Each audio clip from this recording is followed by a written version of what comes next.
Le Seigneur travaille en vous et en moi. Le Seigneur a une représentation de cette nature céleste, que cela soit par des individus ou par des groupes, les mettant ici ou là pour garder son peuple en contact avec le ciel, pour maintenir les choses célestes toujours en vue.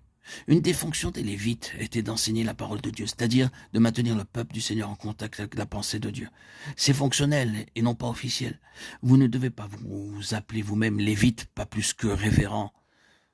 Ne prenons pas appui sur des titres, mais si ce sont les principes, si ici sur cette terre, nous gardons les gens en contact avec le ciel, si nous sommes reliés avec les choses célestes, si les gens sont édifiés par notre présence et pas nécessairement par notre prédication, lorsque nous disons maintenant voyez-vous ceci et cela, ils seront édifiés par notre présence, par l'incarnation de cette nature et de cette plénitude de la vie céleste.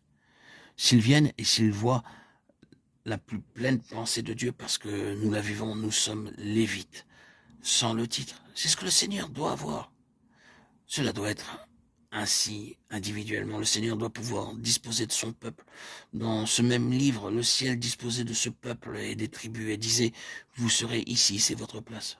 Souverainement, le Seigneur disposera de vous et en mettra certains parmi vous en Allemagne, en Hollande, en Angleterre, en Amérique. Et quand il dispose de votre vie, vous êtes ici ou là par délégation céleste pour être un maillon avec le ciel, pour que les choses ne déclinent pas spirituellement au niveau du terrestre. Cela, bien sûr, s'applique aussi aux églises dans le Nouveau Testament. C'est la divine pensée d'avoir des compagnies composées du peuple du Seigneur, plantées ici, là et partout ailleurs, comme un ministère lévitique corporatif, pour ce que le ciel soit tout proche et pour garder les choses près du ciel. Or, que chaque église puisse être comme cela, gardant les choses près du ciel.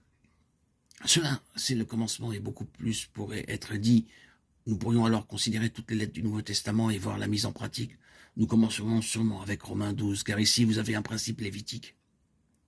Je vous exhorte donc, frères, par les compassions de Dieu, à présenter vos corps en sacrifice vivant, saint, agréable à Dieu, ce qui est votre service spirituel, et ne vous conformez pas à ce siècle. Romains 12, 1, 2.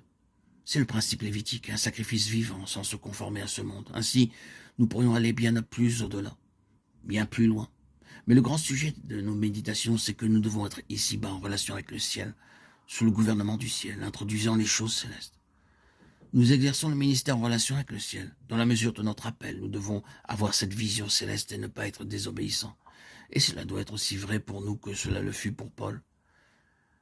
Que ne devons-nous pas à ce cher frère à cause de son sacrifice et des souffrances qu'il a endurées pour des choses célestes?